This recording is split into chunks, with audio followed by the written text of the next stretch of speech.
When I saw Birds of Prey in theaters, I really liked it. And you know what? This movie, upon seeing it again, is definitely for true fans. How is that even possible? Let's find out. Hey, just what do you think you're doing? I really gotta lock my door. Who are you? I am the geeky gatekeeper. I make sure that only true fans of nerdy and geeky stuff get to be a part of our community. You said that Birds of Prey is for real fans. That's not true. I want you to debate me about it. This is just like when that toxic fan bro interrupted my Captain Marvel defense.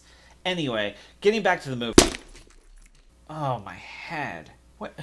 Where am I? Why am I tied down to my own chair? I stopped you. I wanted to make sure that you absolutely could not defend this movie. Okay, fine. I'll debate you. And guess what? When I win, not only do you have to let me go, you have to welcome the rest of the fans of this movie into your little nerdy clubhouse. Haha, sounds good. But if I win, you have to get rid of your channel. Fine. First, I want to talk about the casting. Margot Robbie as Harley Quinn back again is absolutely fantastic, as is the rest of the group. I actually really liked every single person in this. Ewan McGregor is fantastic as Black Mask, and is a different interpretation of Black Mask. But you are also avoiding the big topic of Cassandra Cain. She was totally ruined. It was completely different than the comics. You're absolutely right. She wasn't like she was in the comics. But these types of movies give different interpretations to characters all the time, even rewriting completely different backstories. Also, keep in mind, she's just a kid. It's not like this will be the last time Cassandra Cain will ever appear in a movie, at least under that name. You never know. She could be rebooted. She could be reinterpreted. Hell, she could grow up and become Batwoman for all you know. Yeah, she could become Batwoman. Yeah, see, these are all really good points. Sort of. I'll take sort of as a win for me. But she was just a plot device. Yeah, she kind of was just a plot device, but she was also the character that made Harley Quinn change her mind about stuff. And that's what we want to see characters happen when they interact with each other, is forcing them to change. You know, character arcs. Okay, fine. But you missed out something also important. The narration in this movie. It really sucks. It's the worst. Yeah, I really hate narration too. In some cases, though, it works. I mean, probably my favorite example was Goodfellas. Narration also really worked in Shawshank Redemption too.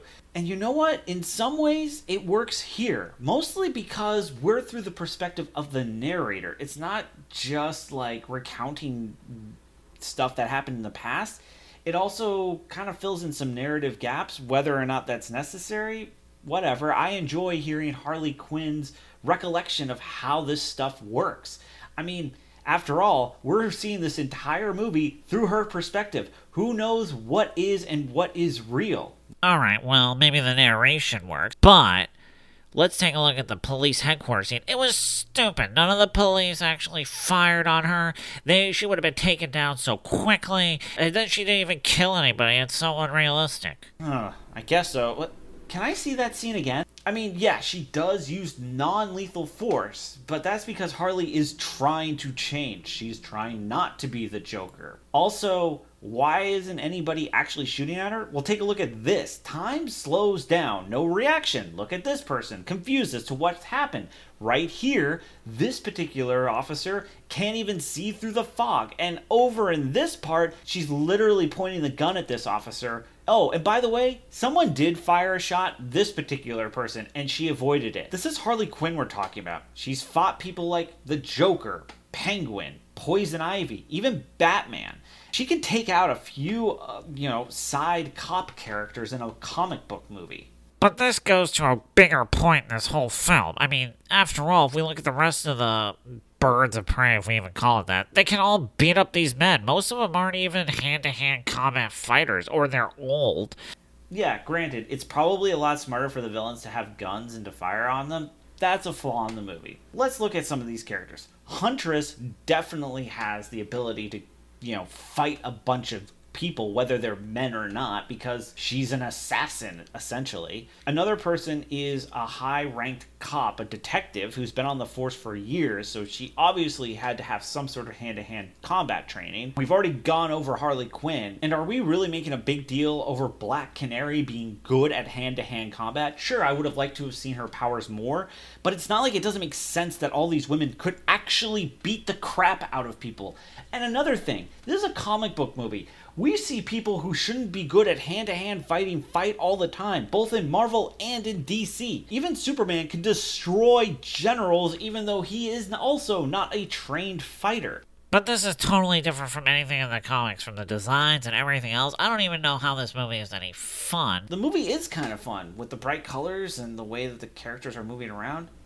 And you know what? You make a really good point. You didn't like it, because this wasn't for you. This was for other fans. You know, the fans that wanted to see a cool Harley Quinn movie. The fans that wanted to see how the Birds of Prey finally got together.